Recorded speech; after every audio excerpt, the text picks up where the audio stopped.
The nation of Japan, following its defeat in the Second World War, has renounced war-making as a legitimate form of foreign policy. This 75-year precedent has been enshrined in the Japanese Constitution since 1947.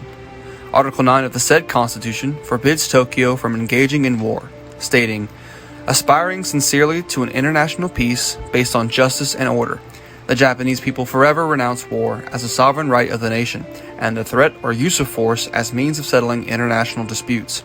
In order to accomplish the aim of the preceding paragraph, land, sea, and air forces, as well as other war potential, will never be sustained. The right of belligerency of the state will not be recognized."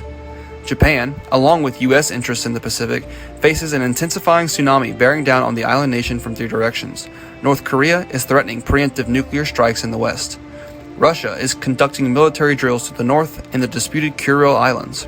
And China is economically and military encircling Tokyo in the South China Sea, East Asian Sea, and symbolically in the Solomon Islands to the south. Despite Article 9, there exists today in Japan the Japan Self-Defense Forces, which itself consists of three branches: the Japan Ground Self-Defense Force, the Japan Maritime Self-Defense Force, and the Japan Air Self-Defense Force.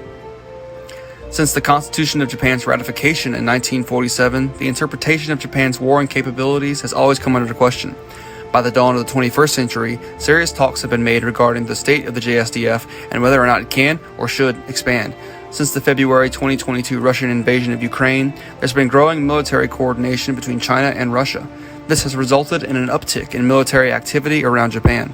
Furthermore, the August 2022 visit by Nancy Pelosi to Taiwan and the growing hostility between China and Taiwan have seen further calls by both Japan and her allies to reconsider Article 9's shelf life. Although current Prime Minister Fumio Kishida has been rather dovish on foreign policy, the aforementioned recent events have made him strengthen Japan-US relations, promote the free and open Indo-Pacific strategy, and have called for increased cooperation with Taiwan. However, there have been increased calls within the Japanese government itself to rescind Article 9. Although modern Japan has been ultimately described by its promotion of peace and refusal to commit to the conflict, the growing hostilities in East Asia have made it impossible for Tokyo to ignore. Beijing's militarization of the South China Sea and its threats to seize the Japanese-administered Senkaku Islands have raised alarms all across Japan.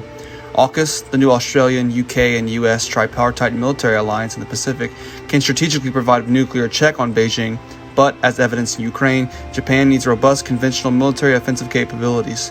Just yesterday, North Korea launched a ballistic missile over Japanese territory, the first time since 2017. Japan's Prime Minister Fumio Kishida described the launch as violent behavior, while Defense Minister Yasukazu Hamada said Japan would not rule out any options to strengthen its defenses, including counterattack capabilities. The geopolitical situation in the Indo-Pacific has been the topic of debate for almost 2 decades now. Following the events in 2021 and 2022, it seems Japan could be on its way to rearming the nation and preparing for war for the first time since 1945. It seems only time will tell whether or not Article 9, the Peace Constitution, will remain.